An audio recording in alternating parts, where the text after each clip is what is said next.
Yahoo Finance's Jared Blikre turning back the clock to an era of gas lines, muscle cars, and wood paneling in today's then and now. Jared, compare different eras for us. Yes, I think it makes Ozzy drool over there. But yes, it is time to talk inflation, Julie. Just as we're now facing soaring gas prices, 50 years ago, Americans were beginning a decade where high prices would lead to price controls and also gas shortages that would leave motorists in line for hours waiting for a few gallons of unleaded or leaded, as the case would be. You could buy that back then.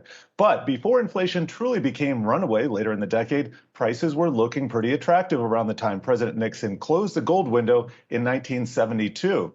Though gas, for instance, gas was 59 cents per gallon, as you can see right here. It seems pretty cheap compared to your local Speedway or Valero, but 5 decades of inflation have compounded the erosion of the U.S. dollar. Much like compounding interest works in favor of an investor, a la Warren Buffett, it works to the detriment of cash holders. So adjusted for inflation, that 59 cents becomes the modern equivalent of $3.40, not quite as attractive.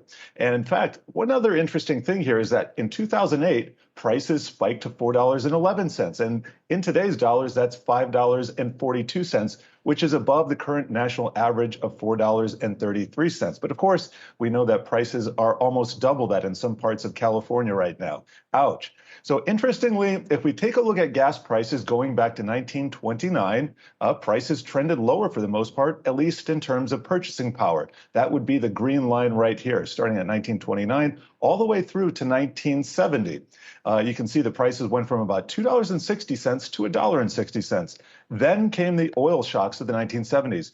First, the 1973 oil embargo by Arab Emirates, the Arab members of OPEC, and later in 1979, an energy crisis would erupt surrounding the Iranian Revolution. So bottom line, prices surged to over $1 for the first time in 1980. That's the real price right here of $1. Now, net, I mean, we do find ourselves at $4 per gallon today, but we've seen some incredible fluctuations, not the least of which is including the lead up to the global financial crisis. Now, we got to switch gears now to the other great human want, and that would be food, specifically Big Macs. The iconic McDonald's burger was actually invented by a Pittsburgh area franchisee. Back in the day, 2 all-beef patties and special sauce would set you back a whopping 65 cents. But when you adjust for purchasing power, as we've been doing, that comes to $4.75 in modern money.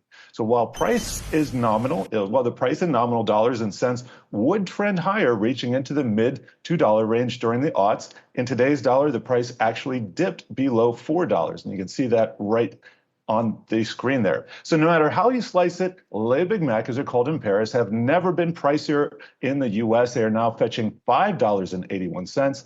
Blame soaring input prices from wheat to mayo to beef, plus higher prices for workers on the line. And the only thing potentially keeping gas and burger prices from shooting to double digits, Julie and Brian, might just be Jerome Powell and the Fed with a double dose of interest rate hikes in May. 50 basis points. Yeah, because people don't. All comes back to the Fed, Julie. Yeah, I mean, it doesn't seem like that people are pushing back against these prices yet. So to put a fine point on it here, in today's dollars, gasoline has actually been higher in the past, but the Big Mac has not.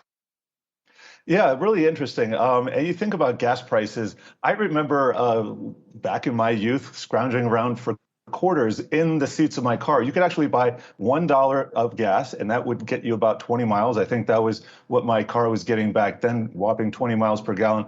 And yeah, I think when you think about it in terms of food prices, we're all feeling it right now, guys. Yeah, definitely we are. All right. Oof. Ay, ay, ay. I'm just like processing this time warp here.